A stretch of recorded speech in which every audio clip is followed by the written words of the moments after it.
Hi everybody, I'm Erin Foley, career and life coach, and today let's chat about perfectionism, one of my favorite topics to talk about.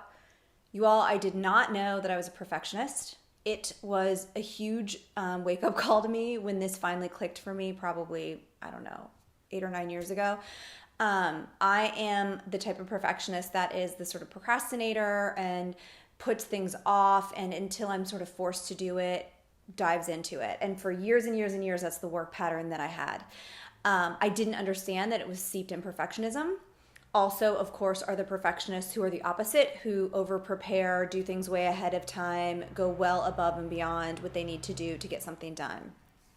Both forms of perfectionism have a huge impact on your career. And I think it's so important that we talk about it and that people understand more clearly what it is and why it's not serving you. Because a lot of people think their perfectionism makes them a good employee. Like, yes, I pay attention to details. I care so much about making everything perfect that I do a great job.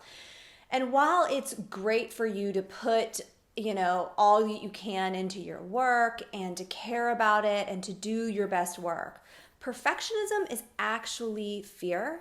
It is the fear of being judged, and the fear of not measuring up is so strong that you believe everything you put out there has to be as close to perfect as possible. You have such a strong desire to protect yourself from judgment, to feel loved, to get approval, that you use perfectionism to do that.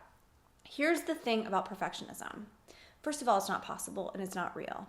Second of all, it burns people out big time in their careers, because to maintain this level of expectation for yourself, this level of constant thinking and anxiety and overwhelm about doing things, to the best of your ability beyond what should normally be expected, and to be performing, sort of hitting a home run all of the time, it will exhaust you and burn you out, and it's very difficult for people to maintain that type of energy level.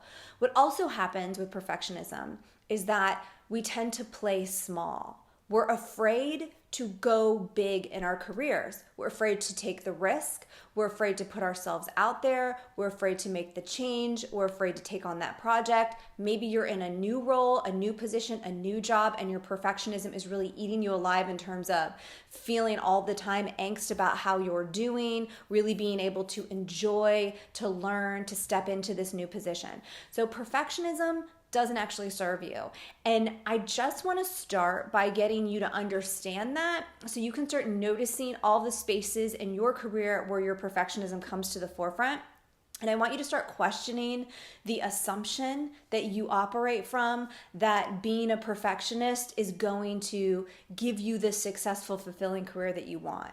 What it's actually more likely to do is to burn you out, to pull you out of feeling fulfilled in your career, and to keep you from taking the risks and playing as big as you need to play to have a career that reaches your full potential and really brings you into a space of deep success.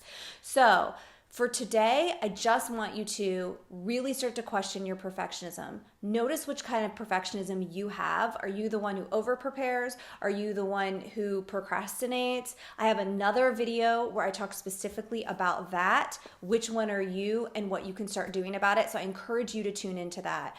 Check me out on erinmfoley.com for more information if you're not already there. I have lots of other great resources on imposter syndrome, perfectionism, fear of failure, fear of judgment, how they're holding you back in your career, what you need to do to overcome that. I have some great one-on-one coaching programs that really help women get out of these patterns and kick ass in their career. So I'll be back, as always, with more great career information for you. In the meantime, have a great week.